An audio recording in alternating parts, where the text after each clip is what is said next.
obrigado. A palavra é sua. Posso começar? Pode. Tá bom. Bom, se tiverem algum problema, por favor, vocês me falem, tá? Deixa eu ver se eu consigo aqui. Eu não sei se eu consigo nesse novo Adobe maximizar a tela. Se alguém souber, deixa eu ver aqui, editar. Não sei se é aqui, menu, exibir, exibição, modo de tela cheia. Boa tarde a todos. Eu agradeço bastante ao convite da comissão organizadora, né, do terceiro encontro de psicometria e avaliação neuropsicológica, em particular através da pessoa do professor Luiz e também do Matheus. Eu tenho menos tempo, né, do que eu já teria inicialmente, eu peço desculpas. Eu vou tentar não correr, mas sim pular alguns slides. Rapidamente, né, agradecendo novamente ao Matheus pela apresentação, o que que eu pretendo fazer? Eu vou introduzir, eu não sei exatamente quem é o meu público-alvo, mas eu vou introduzir a teoria da resposta ao item, né? Então, é por isso que o título da apresentação é esse. E aí eu vou tentar discutir alguns aspectos da TRI, alguns conceituais, outros metodológicos e alguns estatísticos, e aí tentar fazer aí com que eventualmente vocês possam se interessar para quem não conhece o tema e para quem conhece o tema se interessar ainda mais. Tá bom? Então, de uma forma geral, a teoria da resposta ao item, vou explicar um pouco mais na frente, um pouco mais à frente, mas basicamente ela é um conjunto de metodologias de análise que permite fazer inferências, ou seja, tirar conclusões com respeito a certas características do ser humano que a gente chama de traços latentes, que são características não observadas. Existe uma discussão ampla sobre o que significa traço latente, mas eu não vou me ater a essa questão. Eu prefiro dar exemplos e tentar partir daqui a pouquinho para um exemplo um pouco mais prático. Então, tudo aquilo que a gente não consegue, na verdade, mensurar diretamente, né, eu vou provavelmente ser um pouco repetitivo, mas essencialmente aquilo que a gente não consegue medir diretamente é um traço latente. Então, quando você pensa em conhecimento, grau de maturidade, no sentido amplo da palavra, nível de depressão, predisposição, aquilo que tem a ver com o ser humano de uma forma que a gente não consegue, né, simplesmente colocar numa máquina ou fazer um exame clínico e daí tirar um resultado, pode ser visto como um traço latente, né, ou uma variável latente, como alguns falam também. E se a gente pensar em conhecimento, eu vou me focar um pouco, né, ou muito, não sei, em educação. O conhecimento é um domínio, entre aspas, né, dos indivíduos sobre determinado assunto. A TRI, ela se presta a algo muito maior do que, entre aspas, simplesmente estimar ou tentar quantificar esses traços latentes, mas, em particular, também ela faz isso. Bom, é, uma, uma questão muito importante que surge, particularmente para quem trabalha com avaliação, por exemplo, professores, pessoas que trabalham em secretarias de educação, é como a gente quantifica e como a gente interpreta resultados de uma mensuração de conhecimento. Geralmente se aplica a provas, de alguma forma, né? Pode ser provas no computador, provas de papel e caneta, provas de múltipla escolha, por aí vai. E aí, posteriormente, como é que a gente interpreta esses resultados? Tá? Então, isso são perguntas importantes que já há bastante tempo o ser humano tenta responder de forma apropriada. E aí, além dessa questão do traço latente enquanto representante de características de importância de um ser humano, ele também tem diversas importâncias em termos de análise estatística. Tá? Eu coloquei aqui para quem tiver interesse em saber ou em ter ciência de que o traço latente ele vai além de simplesmente representar características de interesse do ser humano. Ele também tem uma série de propriedades ou, enfim, características que são úteis na análise de dados de uma forma geral. Bom, ah, até um certo tempo, né, até mais ou menos 1930, acho 40, que é o que ainda algumas pessoas fazem, né? Por exemplo, a gente em sala de aula, eu sou professor, como é que a gente faz? A gente aplica uma prova e contabiliza uma nota, que pode ser a proporção de acerto, pode ser o total de acerto, pode ser uma pontuação que você dá a cada questão e aí depois você soma, por aí vai. Uma grande questão, eu não vou passar linha por linha, tá, pessoal, em todos os slides, nem sei se eu vou passar em todos os slides, mas eu vou comentar de uma forma geral, tá bom? Então, assim, teoria clássica de medidas nada mais é do que as pessoas, por exemplo, fazem, em sua grande maioria, em sala de aula, enquanto professores, que é aquilo que a gente, pelo menos eu, né, conheço aí desde da, das mais iniciais séries aí da minha vida escolar. Então, aí você tem o seu score total, o score pode ser bruto, pode ser padronizado, você pode pensar em índice de dificuldade de um item, que é a proporção, a porcentagem de acerto, né? Alguns falam em índice de facilidade também.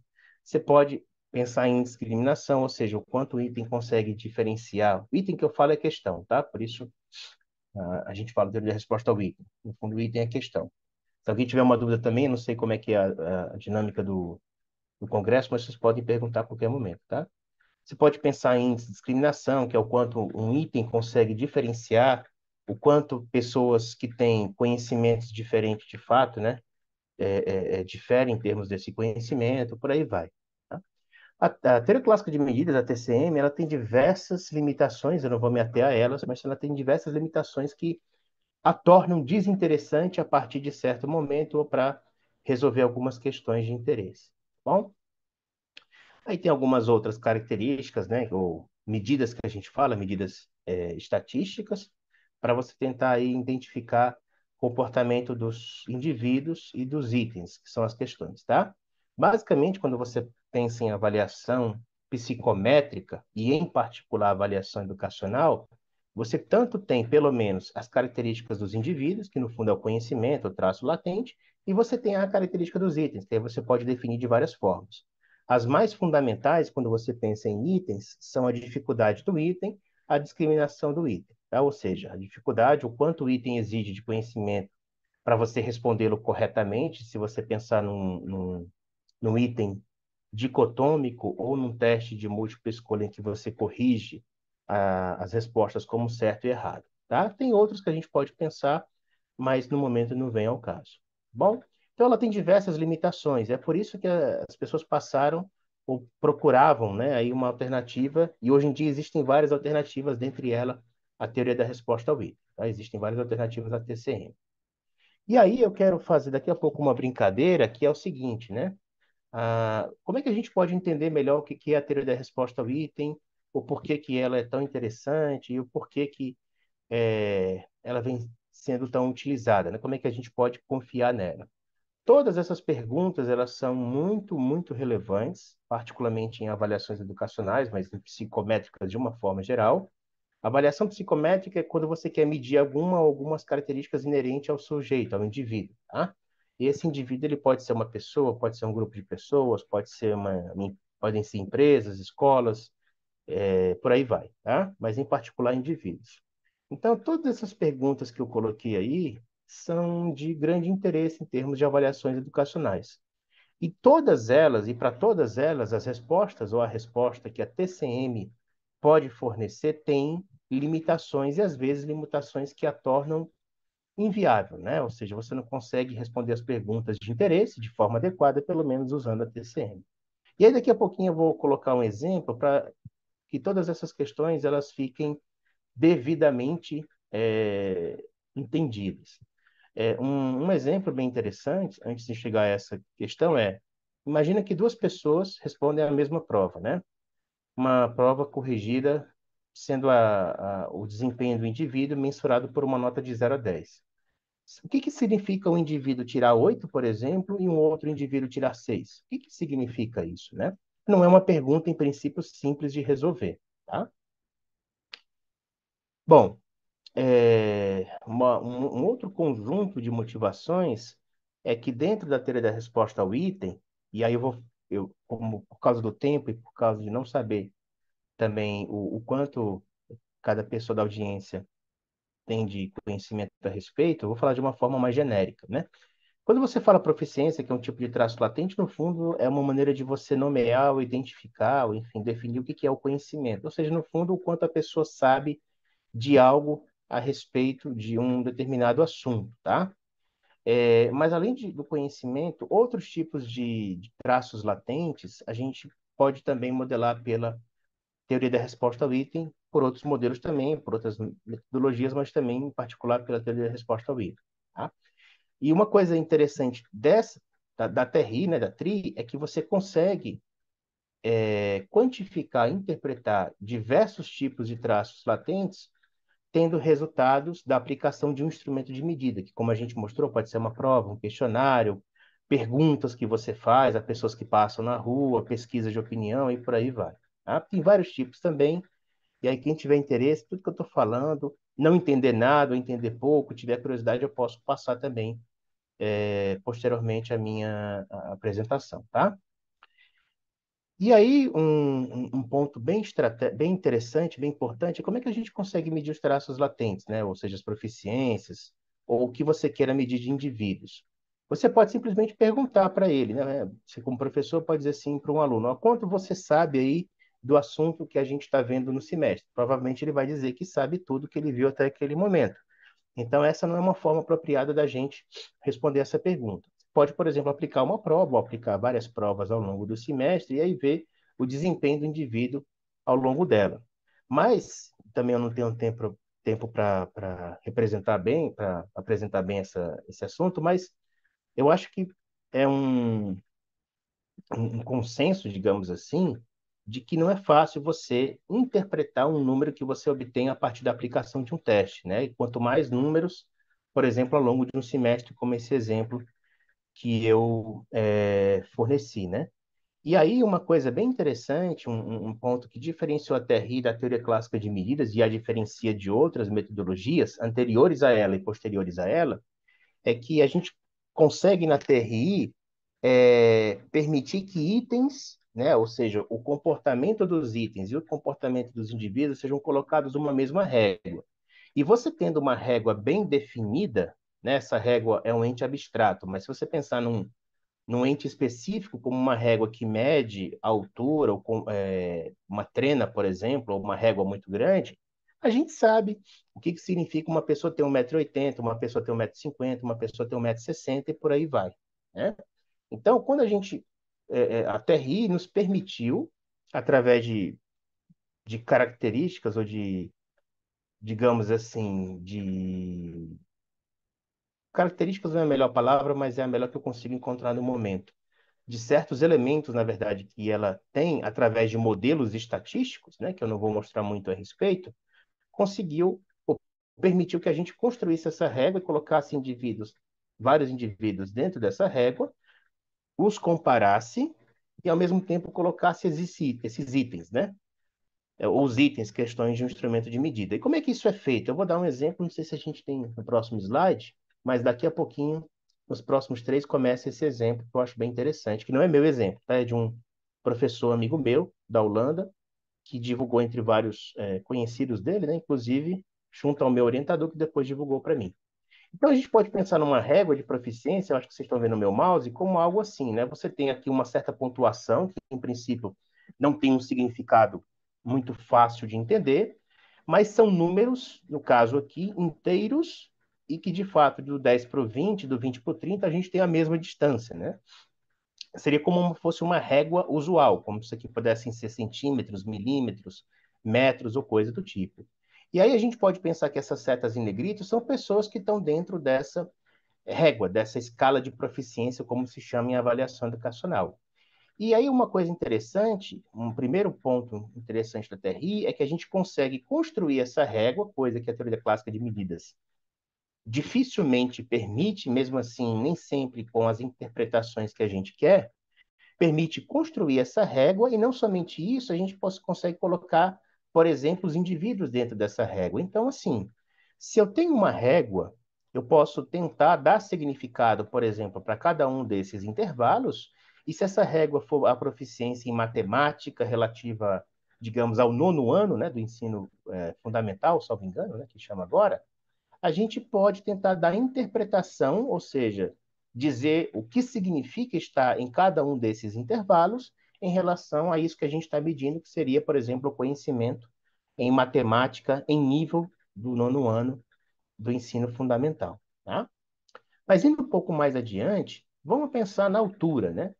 A gente tem uma ideia, ainda que seja uma ideia heurística, ou seja, mais intuitiva do que científica, de que consoante a sua altura, a altura de cada um, a gente consegue ou não consegue fazer certas tarefas, ou só consegue fazer certas tarefas se tiver a ajuda de algum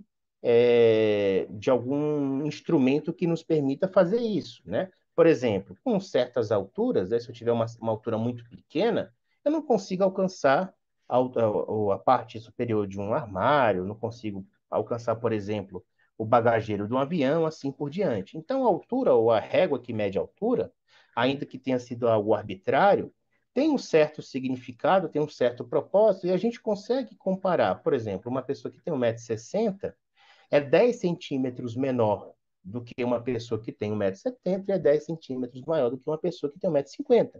E a gente, novamente, né, olhando a altura de cada um, a gente já infere, ou já constrói certas impressões em relação ao que ela consegue fazer, o que não consegue fazer, se ela pode ser, por exemplo, uma pessoa mais apta a um certo esporte, pelo menos naturalmente, do que outra pessoa, assim por diante, tá? E aí, a brincadeira da altura que eu quero mostrar para vocês é exatamente essa. Esse questionário, como eu falei, não fui eu que fiz, são 14 perguntas, é um questionário feito por um amigo da Holanda, depois foi traduzido para o inglês, depois foi traduzido para o português, e a brincadeira é o seguinte, cada um de nós, eu até fiz essa brincadeira com alguns alunos há muito tempo, e a gente conseguiu acertar ou chegar próximo à altura dela usando a TRI, a brincadeira aqui, resumidamente, é o seguinte, você pensando em termos da sua altura, você tem que responder esse questionário com sim ou não, né? Então, por exemplo, pensando em termos de altura, na pergunta 6, eu literalmente olho para os meus colegas de cima para baixo. Você vai dizer que sim, conforme a sua altura, ela te possibilitar naturalmente fazer isso, não por uma questão de arrogância, mas porque para você conseguir olhar para as pessoas, você tem que abaixar a sua cabeça, por exemplo, de novo, pensando em termos de altura.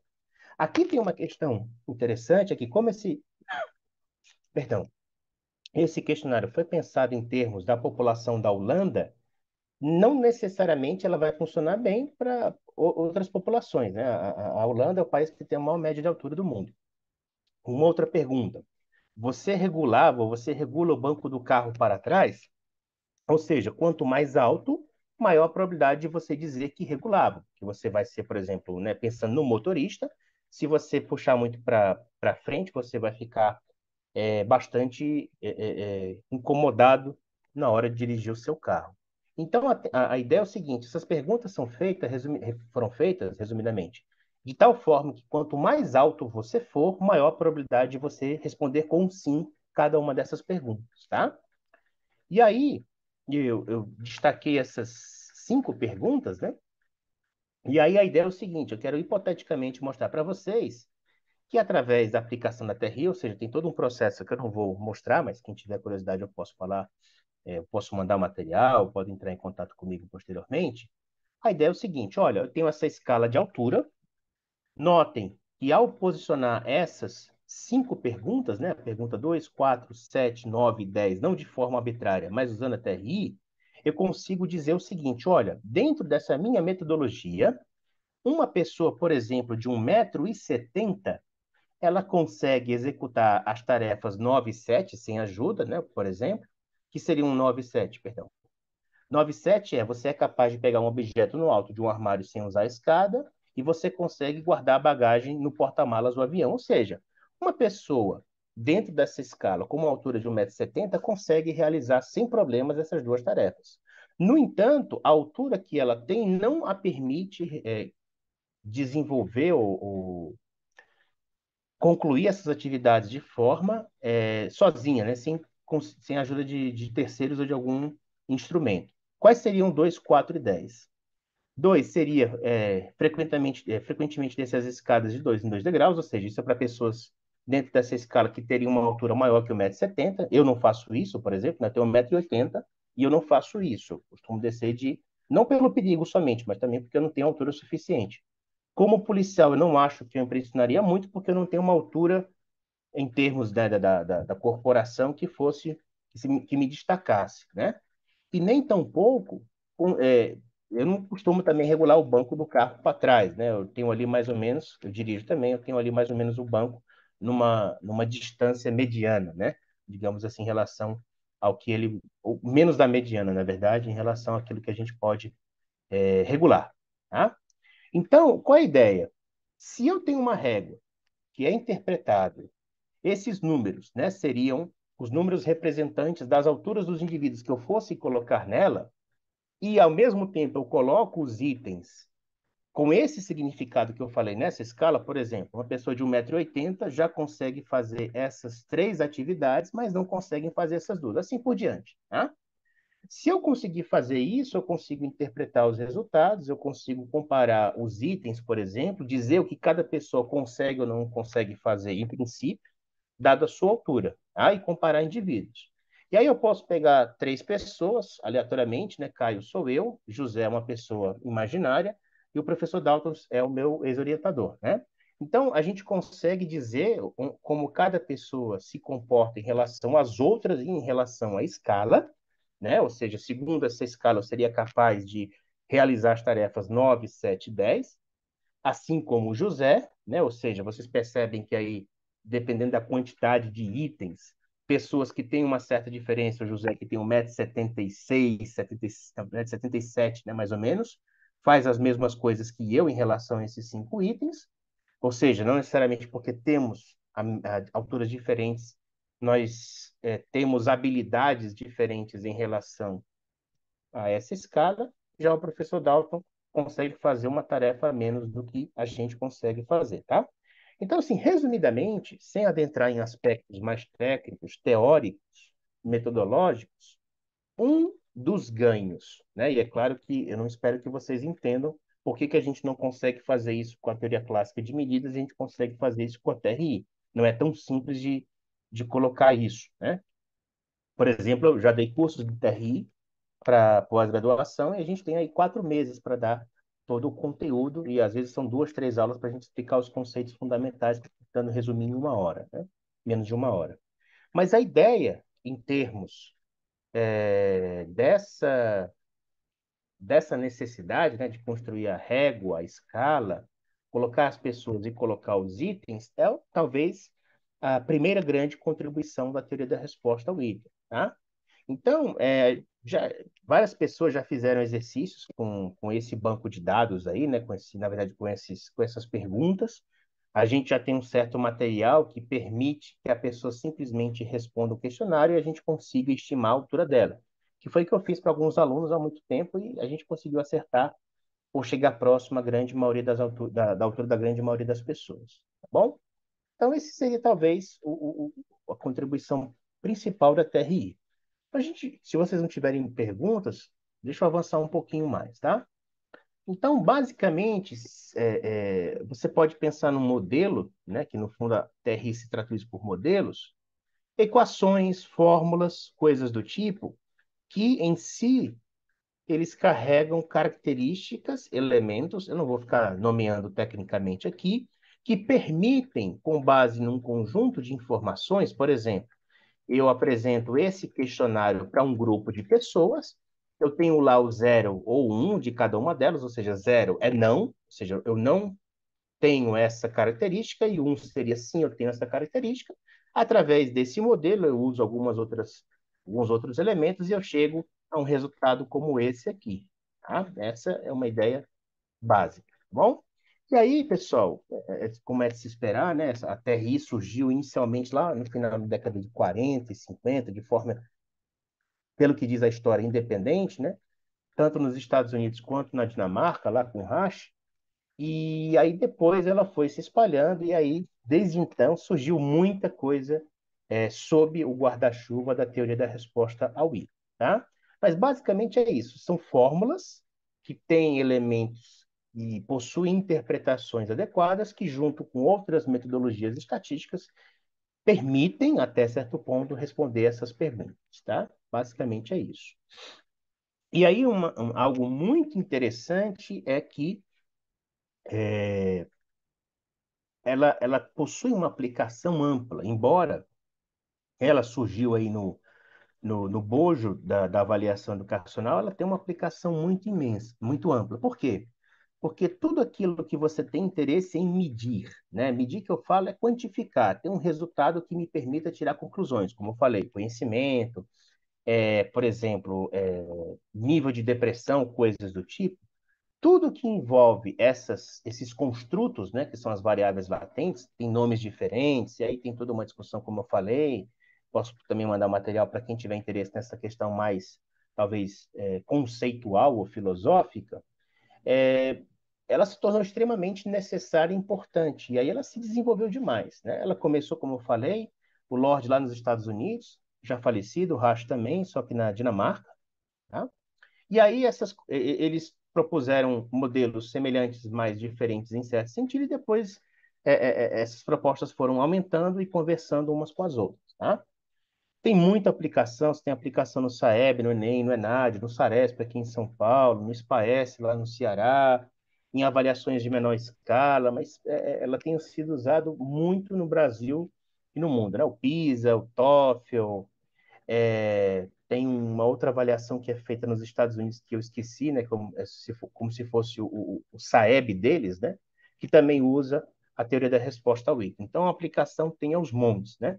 E aí você tem a parte mais estatística, ou seja, de desenvolver ferramentas ou melhorar, e você tem a parte psicométrica, de interpretação, de dar vida a elementos desses modelos que eu estou falando. Eu vou apresentar pelo menos uma equação para vocês terem uma ideia, alguns gráficos, tá? E aí tem espaço para quem quiser trabalhar em várias vertentes, tá? E aí, como é algo que surgiu dentro, vamos dizer assim, do mundo da estatística, no sentido assim de que os problemas surgiram fora da estatística, e aí as pessoas entenderam que a estatística poderia fornecer uma resposta interessante. Então, a TRI ela tem todo um viés estatístico. E ela lida basicamente, de maneira simples, o seguinte: ao responder um instrumento de medida, que pode ser uma prova, etc., cada indivíduo vai ter uma probabilidade de responder de alguma maneira aquele questionário. Ou seja, antes de mostrar esse questionário para vocês que estão aqui na nossa audiência, eu não sei ao certo qual resposta a cada item cada um de vocês vai dar. Então, a gente considera tentar modelar essa probabilidade, inserindo nesse modelo, que é aquela equação que eu falei para vocês, elementos que sejam interessantes para aquilo que eu quero, ao final, ter como resposta aos meus problemas.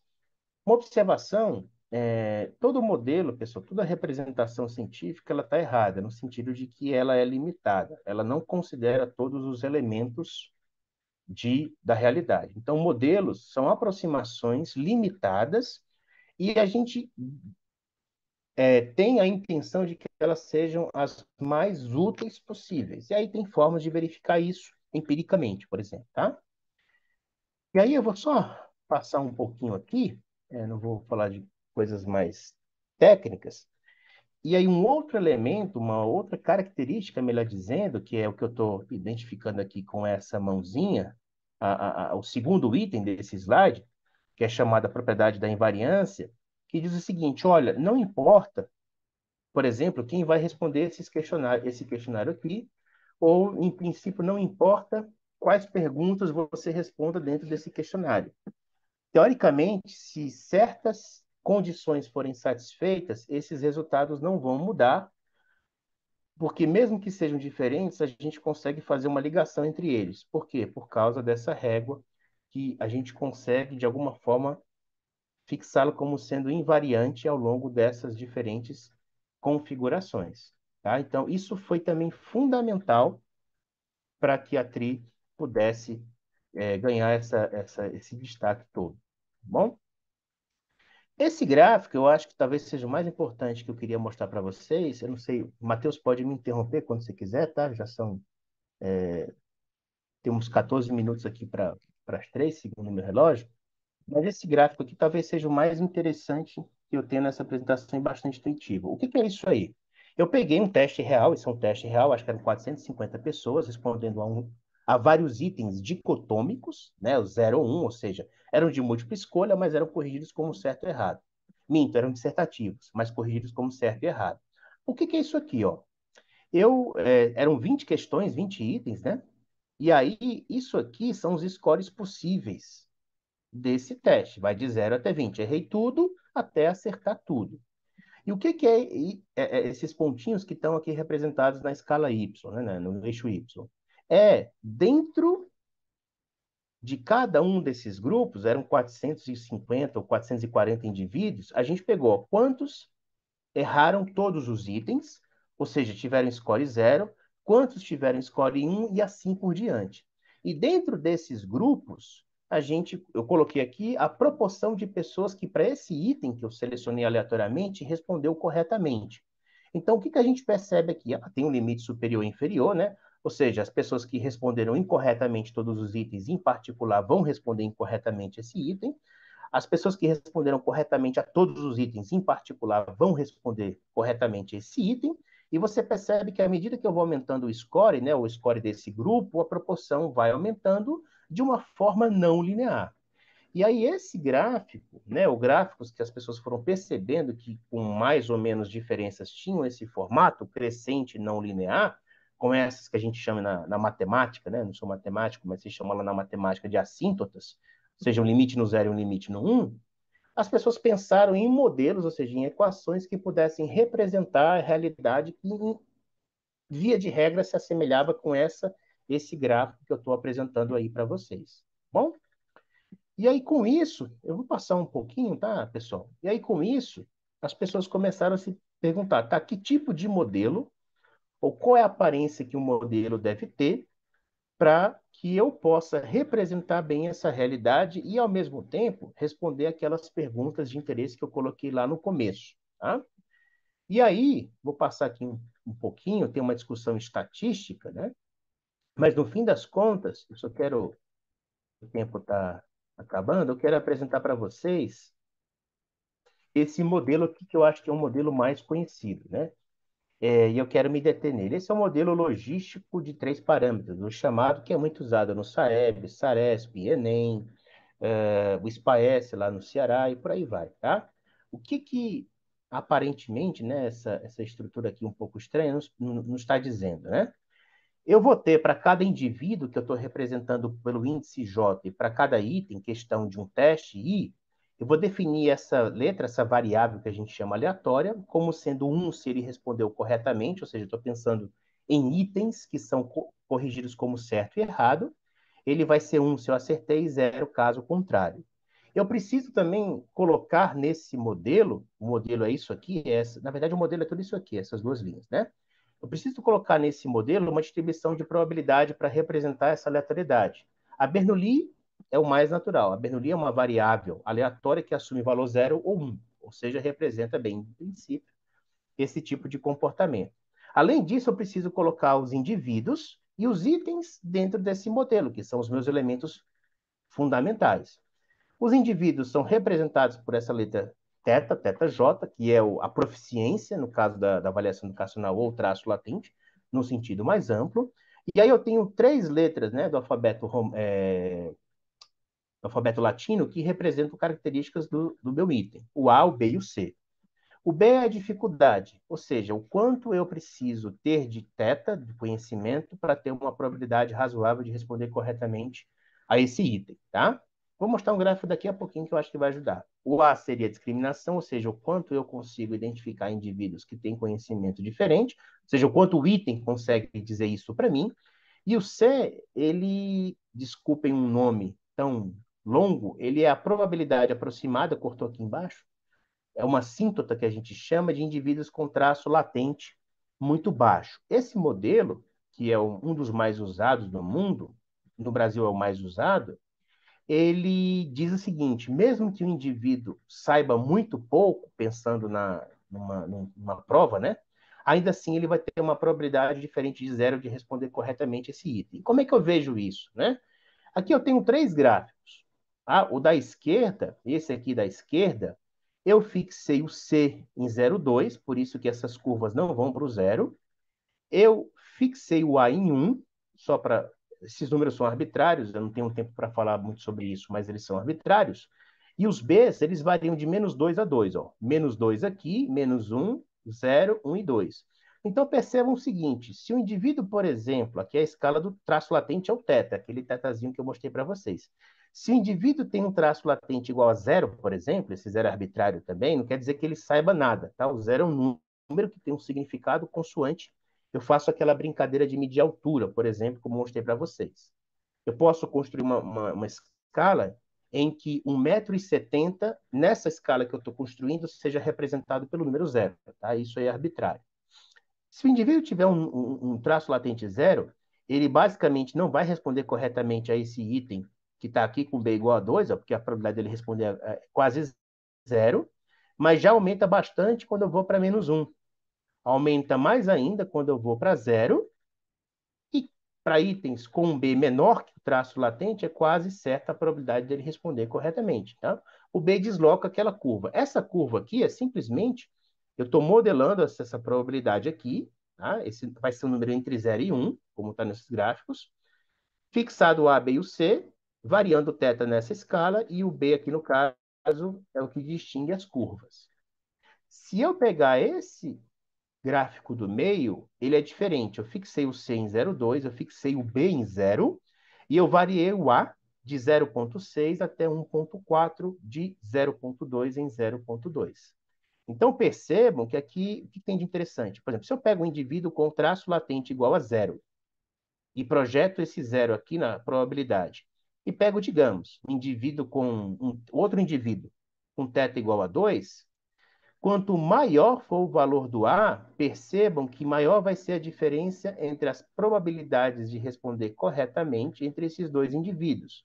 Então, quanto maior o A, eu consigo distinguir melhor os indivíduos que têm traço latente e proficiência diferentes, porque a distância entre as probabilidades de responder corretamente são maiores.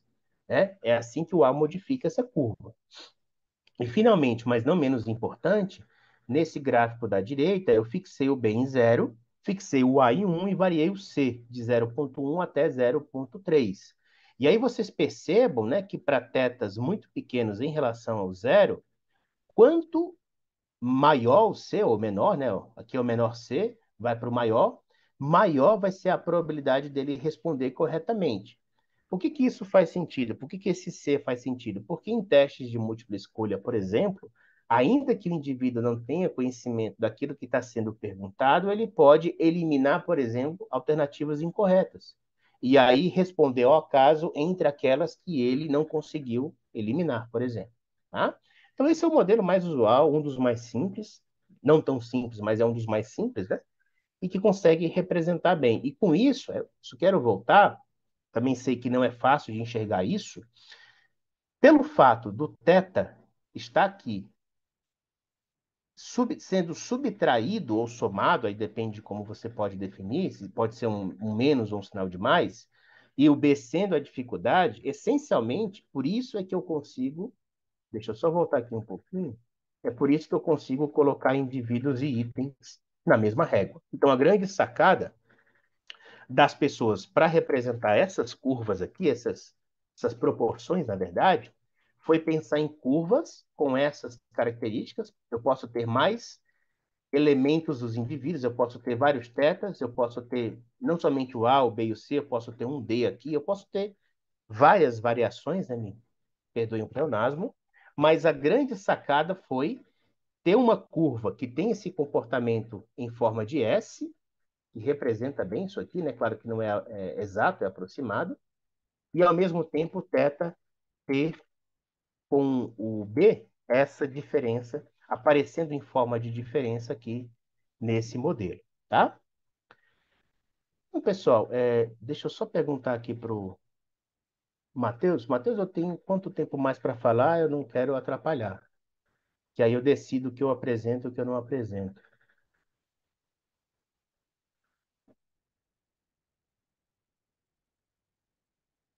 Acho que o Matheus não está me deixando livre aqui. Eu vou seguir. E com isso, né, com essa ideia mais básica, foi possível desenvolver outros modelos, foi possível tentar chegar a outros tipos de resultados que, de uma forma ou de outra, respondem a perguntas de situações com mais ou menos complexidade, tá? E, basicamente,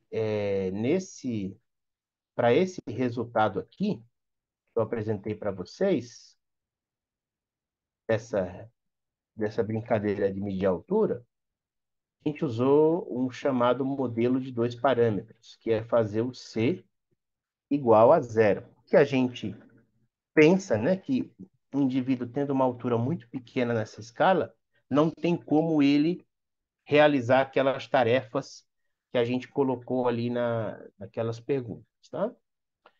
E aí, a gente tem vários modelos, várias variações, eu não vou entrar aqui em certas discussões, tá? Basicamente, eram essas coisas, né, a menos o que eu não conseguia apresentar, que eu queria apresentar. Tem alguns outros slides, caso eu tenha tempo, posso falar um pouquinho mais, mas a essência seria essa, e aí eu estou aberto a perguntas, dúvidas, ou se eu puder falar um pouco mais, vocês me digam, que aí eu tento selecionar algo um pouco mais interessante para vocês, tá? Eu tenho uma pergunta e alguns comentários, Caio. O primeiro não é uma pergunta, é um comentário. Eu queria ter visto, do início ao fim, a apresentação. Você é uma pessoa que você sabe, é uma referência em teoria de resposta audita, é uma referência nessa área, e a gente tem uma admiração tremenda, o que faz com que eu fique muito feliz, de fato, de você estar aqui conosco. É um Obrigado. privilégio poder contar com o seu conhecimento. Mas eu tenho uma pergunta que sempre me inquieta bastante. Eu vou falar no local de quem dá aula, que eu sei que também é o seu. Para quem dá aula na graduação, que normalmente é o meu caso, e muitas vezes tem uma matéria que envolve muito conteúdo desde variáveis aleatórias latentes até, por exemplo, formas de modelar isso via software dos mais variados, como é que você sugere ensinar teoria de resposta ao item, essencialmente na graduação e talvez especificamente para cursos de humanas, incluindo aí psicologia? Olha, eu entendo assim que pode ter pessoas na audiência que se interessem por essa parte mais quantitativa e é saudável.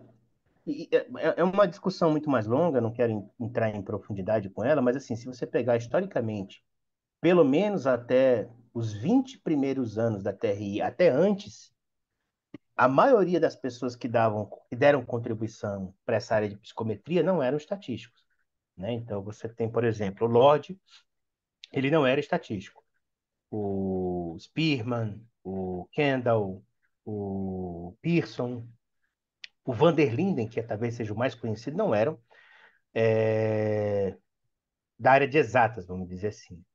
Se eu quero, é claro que também depende da ementa da disciplina, mas pragmaticamente, se eu quiser apresentar essas ideias para um público como esse, eu acho que a gente tem que se focar num problema específico que essa audiência ela lida usualmente, né? E aí, dependendo do curso, se não for um curso misturado, por exemplo, a psicologia tem uma abordagem, o pessoal de administração teria outra abordagem, pessoal de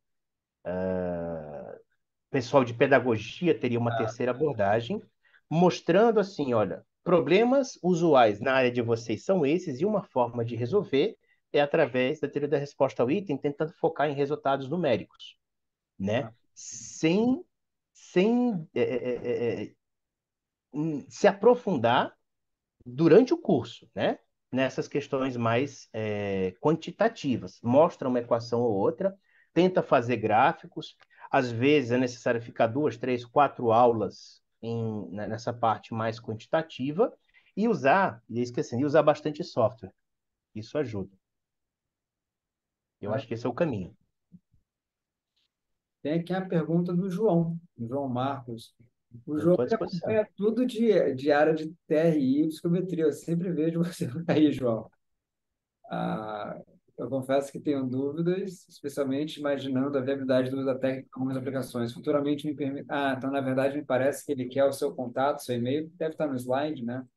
Para te mandar Eu vou perguntas. até pedir perdão, tá aqui, eu vou deixar, eu acho que vocês estão vendo, aqui está o meu contato e o meu site profissional, logo abaixo. Acho que vocês estão vendo, né? Sim, sim, sim, cara. Eu posso até colocar, fazer uma coisa um pouco mecânica aqui. Eu estou me acostumando ainda com essa nova versão do Adobe. Acho que eu não vou conseguir me acostumar, não. Consegui. Vou até deixar aqui no chat, talvez seja mais fácil. É desformatado, mas tanto a página quanto o contato, eles estão online. Online não, é só clicar, né? É só copiar e colar. Eu vou aproveitar e, se você for aqui na minha página, eu vou deixar aqui também. Eu ministrei uma disciplina da TRI na pós, mas era uma disciplina que alunos de graduação eles tinham permissão de fazer, tá? Tem que ser atualizado, não é uma coisa que está Qual que é? Eu assim estou já. aqui que eu já deixo o pessoal clicar qual que é. É no... Isso, eu vou deixar aqui no. Peraí que eu perdi por um momento. Tá. Acho que eu me atrapalhei demais aqui. Tá aqui, encontrei.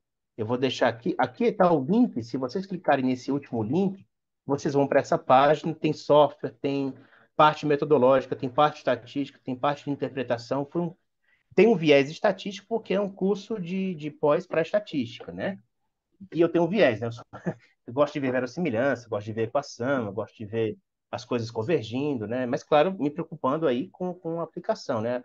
Daqui a pouquinho mesmo tem uma reunião lá com o pessoal do INEP para tentar fazer aí um fair play num, uma área da psicometria chamada, particularmente usada em educação, chamada testlets, que nada mais é quando você tem, por exemplo, né, um estímulo comum, por exemplo, você tem um texto, um mês certo, né, de um livro, e você coloca esse texto na prova e você faz várias perguntas sobre o mesmo texto. Aí eu vou ter que fazer o fair play, né, mostrar o que é conceitualmente, quais são as vantagens e desvantagens, e onde é que entra a estatística nisso tudo, né? Então, mas fico à disposição. Eu lamento muito, assim, que eu tive um contratempo aqui, eu estou em casa, né? E aí eu me perdi no Zoom. No Zoom eu usei há 3 anos pela última vez. Eu peço desculpas, realmente, tá? Não imagina. Mas eu fico à disposição aí para quem tiver interesse, dúvida, tá? E eu posso falar para quem estiver aí na audiência nesse momento, quem vir o vídeo depois, é que eu sou um usuário do site dele. Então, de vez em quando eu tenho alguma dúvida em algum assunto, eu rapidamente vou no site, busco aqui, busco acolá, porque o Caio ele sabe muito de psicometria e sabe muito de teoria de resposta ao item. Caio, foi um prazer te receber aqui. Eu espero Prazer meu. gostar também de dar essa palestra para essa audiência.